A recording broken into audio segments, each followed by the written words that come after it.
Hi, everyone. I'm Michael Leroy, and I'm going to be talking about chapter 6 today from Skinner's book titled Verbal Behavior.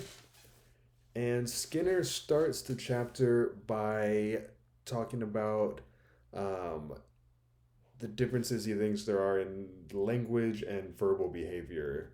He kind of talks about language as words and sentences used to convey meaning, thoughts, ideas, etc.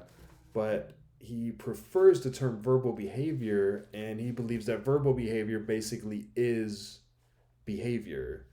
It's reinforced by its effects on people, and eventually it's reinforced by the speaker himself. Like the speaker can also be the listener. When I tell myself, "Don't forget to take the trash out before you leave the house," I am the speaker and I'm also the listener. I'm also going to be reinforced by that statement. Um, and then he goes on to talk about how a person speaks, how a person emits verbal behavior is dependent on their environment and also on their I forget what he calls it, verbal communities, I think. And that's really true. An example that came to my head was uh, a kid, a child, or like a toddler, if they want some juice and they go to their mom and say, "Mom, I want juice now." And the mother responds by opening the fridge and pouring a glass of juice for their kid, then that type of verbal behavior is reinforced and it's much more likely to occur in the future.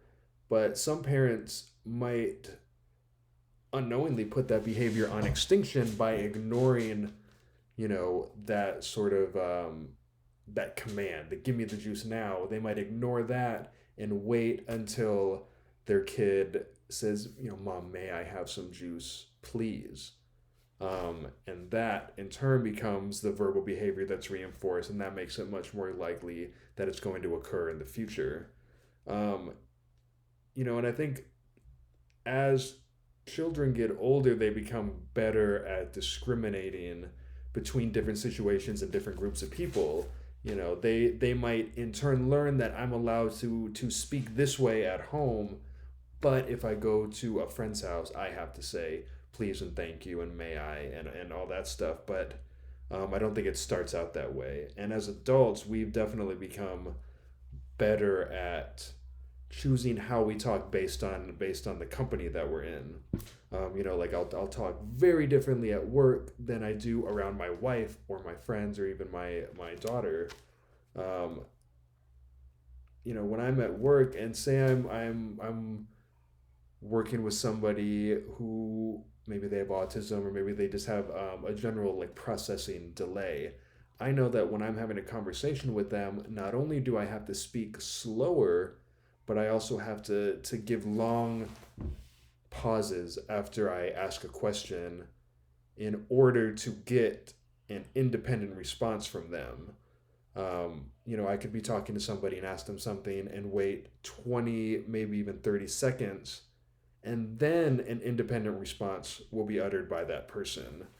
Um, and I only know to talk that way at work around certain people because that behavior has been reinforced. It's been reinforced by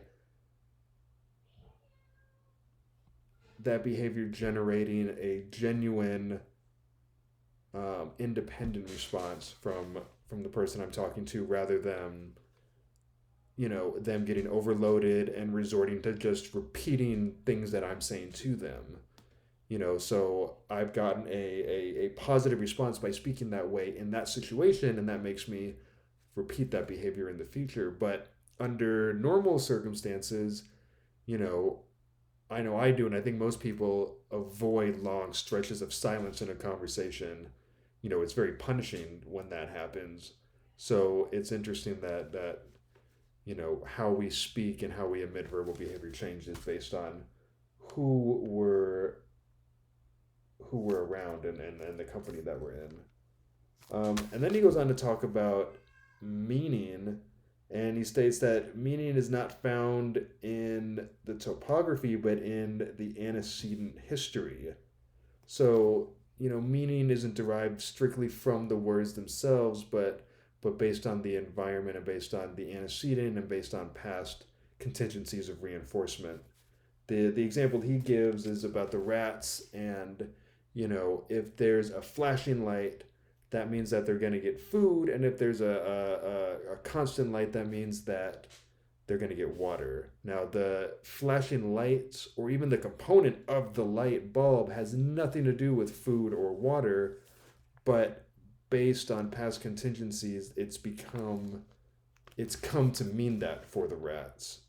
Another example I could give, you know, because he states um,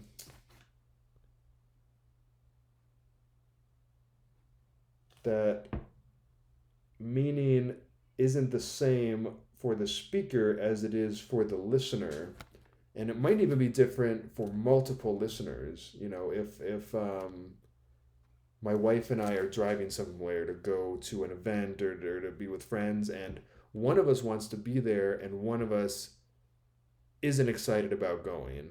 Would they we one of us would rather be at home, and we stop on the way and we accidentally lock our keys in the car, and then we call AAA, and the person on the other end says, "Oh, we have somebody in the area. We can be there in 10 minutes to unlock your car."